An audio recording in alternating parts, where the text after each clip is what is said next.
პარტია გახარია საქართველოსთვის ერთ-ერთი ლიდერი ზაზა თავაძეა. ჩვენთან ერთად გამარჯობა ბატონ ზაზა და მადლობა რომ შემოგვიერთით. ბატონ ზაზა, მოდით ჩვენი ინტერვიუც პარლამენტის დროებითი საგამოძიებო კომისიაზე საუბრით დავიწყოთ, რომელიც პარლამენტში, როგორც ქართული ოცნება ამბობს, შეიქმნა იმისთვის, რომ ნაციონალური მოძრაობის საქმიანობას დაარქვან, ხელისუფლების საქმიანობას დაარქვან თავისი სახელი. როგორც ვიცით, კომისიამ რამდენიმე კვირის წინ დაიწყო მუშაობა, იბარებენ კომისიის ხდომაზე კონკრეტულ ადამიანებს, აი აქ უკვე კი წარმოიშვა პრობლემა, როცა დაბარებულთა ნაწილი უარს ამბობს კომისიის ხდომაზე მისვლაზე, მაგალითად აი გუშინ მამუკა ხაზარაძე და ბადრი ჯაფარიძე არ გამოცხადდნენ კომისიის ხდომაზე, რის გამოც კომისიამ პროკურატურას მიმართა და აი სულ ცოტა ხნის წინ გავრცელდა ინფორმაცია, რომ ხაზარაძესთან მიმართებაში პროკურატურამ დაიწყო კიდეც გამოძიება. სოლიდური ჯარიმა ან ერთ წლამდე პატიმრობა ემუქრება ამ შემთხვევაში ერთსაც და მეორესაც, როგორც ხაზარაძეს, ისე ბადრი ჯაფარიძეს. პრობლემები ისედაც არ აკლდა ქართულ პოლიტიკას. შესაბამისად, რატომ აჩენს დამატებით პრობლემას ის, ვინც ამ პრობლემას აჩენს. დილამშვიდობის ლელა, მივესალმები ჩვენს ტელემაყურებელს, ჩვენს რადიო მსმენელს. პირველ რიგში ჩვენ არ უნდა დაგვაუწყდეს, რომ თქვენ ახსენეთ პარლამენტი, ახსენეთ კომისია, მაგრამ პრეფიქსი ეგრეთ წოდებული არ მოშორდება ამ პარლამენტს და არც ამ ეგრეთ წოდებულ კომისიას, მანამ სანამ ლეგიტიმურად კონსტიტუციურ ჩარჩოებში არ იქნება არჩეული პარლამენტი. ვინაიდან ქართულმა ოცნებამ იზალადა საქართველოს მოქალაქეებზე, მათ წაართვა კონსტიტუციური უფლებით გარანტირებული არჩევანის უფლება, მათ წაართვა დემოკრატია, მათ წაართვა ევროპული არჩევანი და შესაბამისად ეს კომისია არის არალეგიტიმური, ეს კომისია არის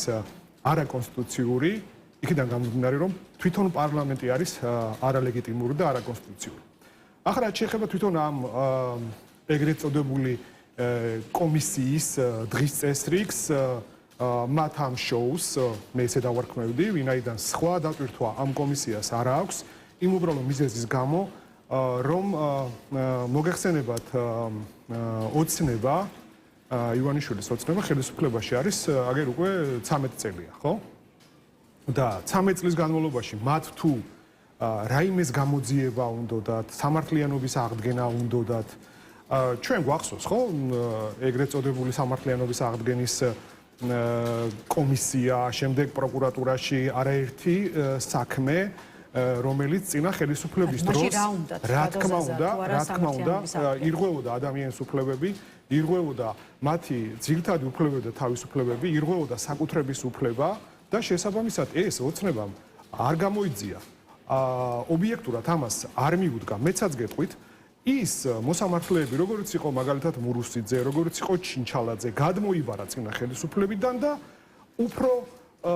მოირგო თავის თავზე ისე, რომ დღეს პირდაპირ ჩაფლულები არიან მურუსიძე ჩინჩალაძესთან ერთად კორუფციულ ჭაობში, მათთან ერთად ახორციელებენ შეკვეთილ სამართალს, არ არსებობს დამოუკიდებელი სასამართლო, სამართლიანი სასამართლოს უფლებაზე საერთოდ ზედმეტია საუბარი. აქვე გაგახსენებთ იმ 50-ზე მეტ პოლიტპატიმარს, რომლებსაც შეთითხმული ბრალდებებით დღეს ამყოფებენ საპრობილეებში. გაგახსენებთ ასევე ქალბატონი მზიას кейს, რომელსაც შორს წავიდეთ ბატონ ზაზა, იმიტომ რომ შეზღუდულია ჩვენ გაცემით და მინდა რომ თემის მაგრამ ანუ ეს ყველაფერი მინდა გითხრათ მომდინარეობს იქიდან, რომ ქართულმა ოცნებამ დაარღვია კონსტიტუცია და არაკონსტიტუციურად მიიტაცა ხელისუფლება. შესაბამისად კომისიაზე, რომელზეც ჩვენ საუბრობთ, ეს არის არაკონსტიტუციური და არალეგიტიმური. აი რა გათვლა აქვს მაშინ იგივე ხაზარაძის, იგივე ბადრი ჯაფარიძის დაბარებას და მათი როლით დაინტერესებას კონკრეტულ საქმესთან მიმართებაში. თქვენმა პარტიამ სხვათა შორის გუშინ გაავრცელა განცხადება საგამოძიებო კომისიასთან დაკავშირებულ საკითხზე, სადაც ამბობთ, რომ კომისია არის არა მართლმსაჯულების აღსრულებისა და დაზარალებულებისთვის სამართლიანობის აღდგენის გზა, არამედ პოლიტიკური სპეკულაცია, თუმცა აი როცა საქმე ეხება უშუალოდ ხაზარაძესა და ჯაფარიძეს, არც ერთი სიტყვით არ გაქვთ, ასე ვთქვათ, განცხადებაში ნახსენები მათი სახელი და გვარი. აი რა არის მიზეზები იმის, რომ თქვენთვის ასე რთულია მათი სახელების და გვარების ხსენება და მათთვის სოლიდარობის ღიად გამოხატვა, თუ კი რა თქმა უნდა საუბრობთ იმაზე, რომ მიზანი ამ კომისიის არ არის მართლმსაჯულების რეალურად აღსრულება. მოდი პირველ რიგში დავიწყოთ თქვენი შეკითხვის პირველი ნაწილით, ამაზე პასუხის გაცემით. თქვენ იკითხეთ თუ რაში ჭირდება ეგრეთ წოდებული კომისია ოცნებას, ხო? ოცნებას ეს ჭირდება, ესეთი შოუების დადგმა ჭირდება იმისათვის, რომ ძირითადი პრობლემებიდან გადაიტანოს ისრები სხვა მიმართულებით. როგორც არის მაგალითად იგივე ამ ეგრეთ წოდებული კომისიის შექმნა, როგორც არის ომის და მშვიდობის შემოტანა მუდმივად დღის წესრიგში, რომ თითქოს ისინი არიან მშვიდობის გარანტები და თითქოს მათ ააცილეს ქვეყანას ომი და ამ ომს ვიღაც აძალებდა და ამაზე თქვენ გაგახსენებთ, რომ ერთადერთი პოლიტიკური სუბიექტი და ერთადერთი პოლიტიკური ძალა ვიყავით ჩვენ, რომლებიც დღიდან აი ამ ნარატივის შემოტანისა ეს იყო არჩევნებამდე თუ არჩევნების შემდეგ, უფრო ხაზგაუსვავდი არჩევნებამდე, ჩვენ პირდაპირ ვამბობდით, რომ ოცნებას არ აქვს მშვიდობის შენარჩუნების არანაირი საფუძველი და არანაირი ამის რესურსი არ გააჩნია, იმიტომ რომ როდესაც შენს სტრატეგიულ პარტნიორებს, ამერიკის შეერთებულ შტატებს, ევროპის სახელმწიფოებს ფაქტობრივად მოიხსენიებ მტრად და მტერს მოიხსენიებ, მოყარეთ აქ უკვე ყველაფერი დამთავრებულია, შენ ფაქტობრივად შიშველი ხელებით რჩები ოკუპანტის ნაწილზეც მოკლედ რომ გვეპასუხოთ და ჩვენ მშვიდობა, ჩვენ პოლიტიკურ ძალას ძალიან კარგად მოგვეხსენება, ძალიან კარგად ვიცით და ასევე აქვე ხაზ გაუსვავ, რომ ჩვენ უნდა გავაგრძელოთ ჩვენს ამორჩეველთან, ჩვენ თანამოქალაქეებთან ამ მშვიდობის და ომის ოცნების მიერ ესე ვთქვათ შემოგდებული ამ ნარატივის ძალიან კარგად ახსნა თუ ისინი როგორ ფეხქვეშ თელავენ პირიქით მშვიდობას და როგორ ამით ჰიბრიდულ ომს უცხადებენ საკუთარ მოქალაქეებს. რაც შეეხება ხაზარაძის და ჯაფარიძის თქვენს ჯაფარიძისთან მიმართებად თქვენ შეკითხვას,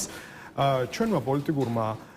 ძალამ გუშინ როგორც უკვე თქვენ აღნიშნეთ, გაავრცელა ინფორმაცია ამასთან დაკავშირებით, რომ ეს ეგრეთ წოდებული კომისია, რასაც ჩვენ წეღანაც ხაზე გაუსვით, არის ჩვეულებრივი ისრების გადატანა სხვა მიმართულებით, რომ ის პრობლემები, რაც დღეს ოცნებას უდგას, არაღიარების პოლიტიკა, ეს ყველაფერი გასაგებია ბატონზე, გადაიტანონ გვერდზე. გადაიტანონ თქვენი შეფასება გასაგებია. მეკითხეთ, რატომ არ ახსენებთ ერთი სიტყვით მაინც ხაზარაძის და ჯაფარიძის ჩვენ კოორდინაციაში ვიყოფებით დანარჩენ ოპოზიციურ პარტიებთან, პრეზიდენტთან ერთად და ჩვენ არ უნდა აგვერიოს ერთმანეთში ტერმინები, რას ნიშნავს კოორდინაცია და რას ნიშნავს ერთიანობა. ნახეთ, კოორდინაციას ჩვენ თუ ვერ შინაარს დაუკარგავთ, ამ კოორდინაციას მივცემთ სხვა შინაარს, მაშინ ჩვენ აბსოლუტურად სხვაგან წავალთ და კოორდინაცია ნიშნავს იმას, რომ როდესაც მაგალითად ამა თუ იმ პოლიტიკურ სუბიექტს რაიმე მაგალითად მოქმედების განხორციელება ჭირდება, ამას კოორდინაციის შესაბამისად შენ ან უნდა განახორციელო ეს პრეკოორდინაცია, ან პოსტკოორდინაცია. ამ შემთხვევაში პრეკოორდინაცია, როდესაც მაგალითად საუბარია იმაზე, რომ ვიღაცას იბარებენ ამ ეგრეთ წოდებულ კომისიაში, ის მიდის თუ არ მიდის, რას აპირებს, როგორ აპირებს, რა პოზიცია აქვს. პრეკოორდინაცია, ამასთან დაკავშირებით ნაბიჯების გადადგმა იქნებოდა, მე ვფიქრობ, ძალიან კარგი. და შენ როდესაც შემდეგ უკვე ამ გადაწყვეტილებას იღებს ესა თუ ის პოლიტიკური სუბიექტი და ამის შემდეგ უკვე რაღაც მოლოდინები გიშდება სხვა შენი ოპოზიციური კოლეგიების მიხვიდოდით ხაზარაძე ჯაფარიძეს რომ შეხვედრა ჩაენიშნა და ამ შეხვედრაზე დაეპატიჟებინეთ. ნახეთ, მე თუ მეკითხები. იქამდე ვიდრე გადაწყვეტილებას მიიღებ და წასულიყო თუ არა საგამოძიებო კომისიის ერთ აღებულ მოქალაქეს ან იმ ადამიანს, რომელიც შესაძლოა დაიბაროს ამ ეგრეთ წოდებულმა კომისიამ, მე რომ მოვიქცევი მოდი ეს მე დამიტოვეთ როგორ ამის უფლება თუ როგორ მოვიქცევი, მაგრამ ყოველ შემთხვევაში შესაძლოა რასაც ახლა ჩვენ ვამბობთ, რომ ეს კომისია არის ეგრეთ წოდებული, ეს კომისია არის ცირკი და ასე შემდეგ, შესაძლოა მე პირადად მივსულიყავი მაგალითად და პირდაპირ იქვე მემხილებია თითეული მათგანი, რომლებიც წინა ხელისუფლების ცალკეული გადმონაშთები არიან და ისინი ვინ უნდა გაასამართლონ იმათმა, ანუ ნაციონალური მოძრაობა თავისთავად უნდა გაასამართლონ, ეს ხო აბსურდია. ამიტომ ჩვენ ამაზე უკვე ვისაუბრეთ. ტაქტიკები შესაძლოა ვიღაცას დაუწმუნოს, ან თქვათ მოეწონოს, თუ როგორ უნდა მოიქცეს ამ ეგრეთ წოდებული კომისიასთან მიმართებაში, მაგრამ ჩვენი პოლიტიკური ძალა თუ როგორ მოიქცევა ამასთან მიმართებაში, ამას გვიჩვენებს მომავალი და რაც შეეხება იმას, რომ თითეული ამ შოუს ელემენტის, მაგალითად დღეს, როგორც ვიცით, დაანონსეს, რომ აგვისტოს ომთან დაკავშირებით ექნებათ მათ შეკითხვები ამ ეგრეთ წოდებულ კომისიას. შესაბამისად ჩვენ ყველა ჩვენ ხელთ არსებულ ინფორმაციას იმისათვის რომ ოცნების ეს ცირკი და ეს შოუ ვამხილოთ შესაბამისი მტკიცებულებებით ჩვენ გვაქვს შესაბამისი ინსტიტუციური მეხსიერება მოგეხსენებათ როგორც წინა ხელისუფლებიდან ასევე ამ ეგრეთ წოდებული ხელისუფლებიდან იქვე პირში ვამხილოთ და იქვე აუხსნათ ყველაფერი რომ ისინი არიან არაკონსტიტუციურები არაკანონიერები არალეგიტიმურები და მათ ამ შოუს დადგმის უფლება არ აქვს და არ აქვს და შესაბამისად ამით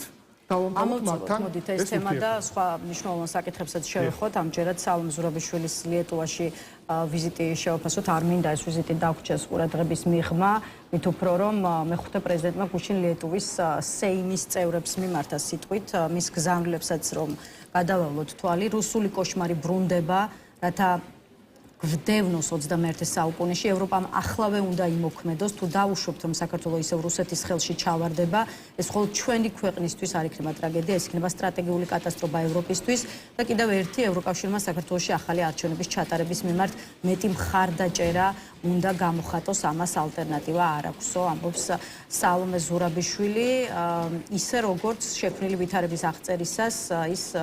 შედარებას აკეთებს 1927 წელთან. არ ვიცი, როგორ ფიქრობთ, რამდენად გაიგონებენ პარტნიორები სალომე ზურაბიშვილის ხმას და მეორე მხრივ რა მნიშვნელობა აქვს საგარეო არენაზე მის აღზრდით აქტიურობას? ის რომ ჩვენ კოორდინაციაში ვართ ქალბატონ სალომესთან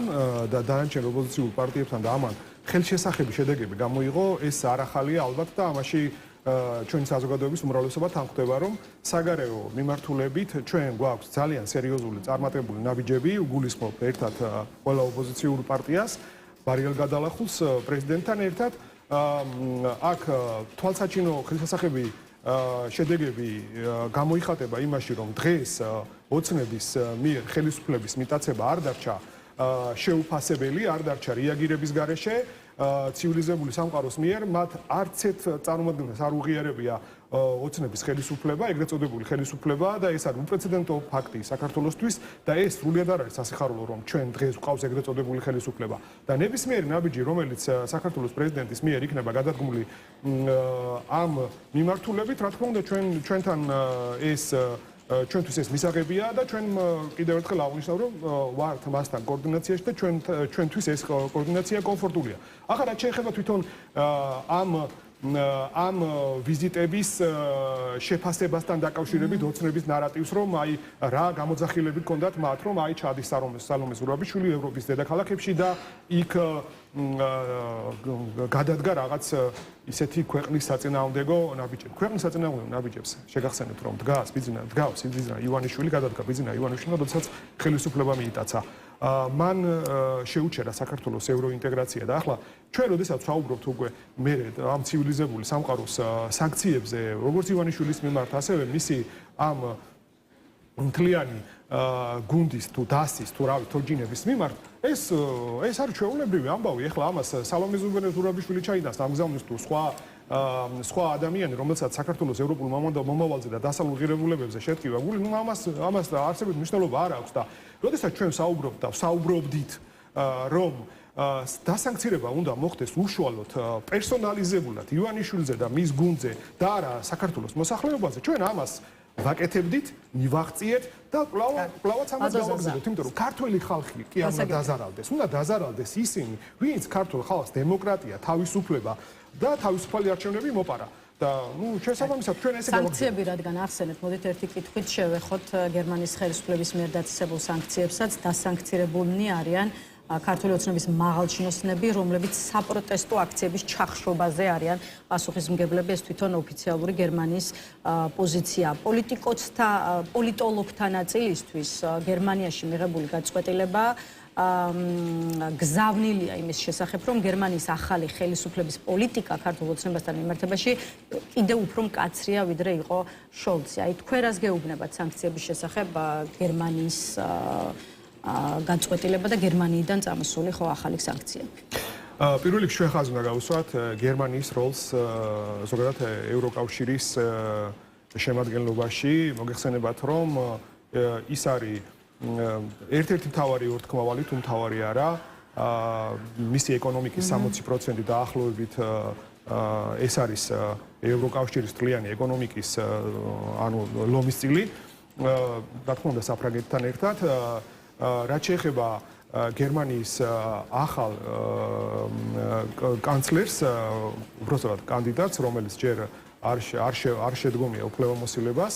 და უკვე ეს გადაწყვეტილია, რომ მალე შეუდგება უფლებამოსილებას, ის სასანქციო ნაწილი, რომელიც მიღებული იქნა, რა თქმა უნდა, მასთან შეთანხმების გარეშე ეს არ მიღებულა და ისევ ხაზს გაუსვავდი ოცნების ამ რაღაც ჭიქაში ატეხილ რაღაც ქარიშხალს, რომ აი ნახეთ წინა მინისტრი გადადგა, შოლცი გადადგა, დაითხოვა გერმანიის პრეზიდენტმა, ეს არის ჩვეულებრივი ხალხის მოტყუება და თვალში ნაცრის შეყრა, იმიტომ რომ პროცედურების შესაბამისად, რა თქმა უნდა, ძველი უნდა გადადგეს, გადააყენოს პრეზიდენტმა, გერმანიის პრეზიდენტია საუბარდა, ახალი კანცლერი შესაბამისად ამის შემდეგ შეუდგება უფლებამოსილებას და მისი კაბინეტი იქნება ეს საგარეო საქმეთა მინისტრი თუ სხვა. ასე რომ ესეთ რაღაც მოკლევადიან, რაღაც იაფასიან, როგორც ჩვევია საერთოდ ოცნებას უხარისხო რაღაც დადგმული სცენები არ გამოუვათ მათ და ეს სანქციები ნიშნავს იმას, რომ გერმანიის როგორც ყოფილი ასევე მოქმედი ხელისუფლება დგას ქართულ ხალხთან ერთად და ისინი კვლავ გააგრძელებენ ჩვენს მხარდაჭერას და აქვე აღნიშნავ კიდევ ერთხელ, რომ ქართველი ხალხი არ უნდა დასანქცირდეს არც ერთ შემთხვევაში, ჩვენ ამას გავაგრძელებთ ამ ძალისხმევას, უნდა დასანქცირდეს ისინი, ვინც მათ დაასანქცირეს და ეს წრე კიდევ უნდა გაიზარდოს, იმიტომ რომ სასამართლო ხელისუფლება ფაქტობრივად არის დასნებობლებული, იცით და ის მოსამართლეები, რომლებიც ახლა იხილავენ, ეგრეთ წოდებული ზონდერ მოსამართლეები ამ ჩვენი პოლიტპატიმრების საქმეებს, ამ ჯარიმებს და ასე შემდეგ, მარტო ისინი კი არა, დანარჩენებიც იქ არის ძალიან ბევრი, რომელიც დასანქცირების რიგში დგას ჩემი აზრით და ეს უნდა გაგრძელდეს. ბატონ ზაზა, 2 წუთი დაგვრჩა და ბოლო კითხვა მინდა დაგისვათ თემაზე, რომელზეც გიახუხაშვილსაც ვკითხე, თებერვლის ბოლოდან და დაახლოებით 20 თებერვლიდან მოყოლებული აღარ გამართულა მთავრობის სხდომები, მაშინ როდესაც ტრადიცია ხო, მინისტრები მინისტრთა კაბინეტი ყოველ კვირაში ერთხელ იკრიბებოდა. რა უნდა ვიფიქროთ და ვივარაუდოთ, ეს მინდა გკითხოთ. თქვენ გულისხმობთ მთავრობის ეგრეთ წოდებული მთავრობის. ყველაფერს ეწს უწოდებთ და ამ დროს პარლამენტში ერთადერთი პოლიტიკური ძალა თქვენ ხართ, რომელიც მანდატებს ინარჩუნებს. ნახეთ, თქვენ თუ ეხა მაგ ჭრილში გინდათ ჩემი საუბარი, მაშინ ეთერი უნდა დამემართოთ ყველა შემთხვევაში. რაც შეეხება პირველ კითხვას, რომელიც გკითხეთ მთავრობასთან დაკავშირებით, წოდებულ მთავრობასთან დაკავშირებით და თუ იმას გულისხმობთ, ივანიშვილი აპირებს თუ არა მთავრობის შემადგენლობის შეცვლას, აი ისი გულისხმობთ? არ ვიცი, რა უნდა ვივარაუდოთ. რა შეიძლება ხდებოდეს? თუ აქეთ მიმანიშნებთ, ამ ვარაუდს მიმანიშნებთ, ნუ ეხა ივანიშვილი თავის დას როგორ შეავსებს, როგორ გადაადგილებს, ამ თოკის თოჯინებს, რა დავალებებს მიცემს, ამას ხო არსებით მნიშვნელობა არ აქვს. თავარია ის, რომ მან არაკონსტიტუციურად არადემოკრატიულად მიიტაცა ქართველი ხალხის ნება, მან მიიტაცა ხელისუფლება და ეს ხელისუფლება და ეს ძალაუფლება უბრალოდ უნდა დაუბრუნოს ქართულ ხალხს, კონსტიტუციურ ჩარჩოებში უნდა დაბრუნდეს და მერე უკვე ამის შესაბამისად მოხდება უკვე იმ ეგრეთ წოდებულის, რომელიც თქვენ ხაზი გაუსვით, ამ პრეფიქსის მოშორება ეგრეთ წოდებული ხელისუფლებისთვის და შესაბამისად უკვე იქნება რეალური ადამიანები, როგორც მინისტრების კანდიდატურები, ასევე სასამართლო ხელისუფლებაში და ხელისუფლების ყველა შტოში, როგორც ნორმალურ დემოკრატიულ სახელმწიფოებში არის და არა ისე, როდესაც ივანიშვილი გვევლინება, როგორც უზენაეს სასამართლოს თავმჯდომარედ, ასევე მთავრობის თავმჯდომარედ, ასევე პარლამენტის თავმჯდომარედ და ასევე ბიზნეს ომბუდსმენად თუ რა ვიცი, კიდე ყველაფრად და ასე რომ აუცილებელია კონსტიტუციურ ჩარჩოებში დაბრუნდეს ივანიშვილი და ეს არის ერთადერთი საშუალო და გადარჩენა მისთვის და მისი გუნდისთვის. მადლობა რომ გვესტუმრეთ. ზაზა თავაძე პასუხობდა ჩვენს კითხვებს.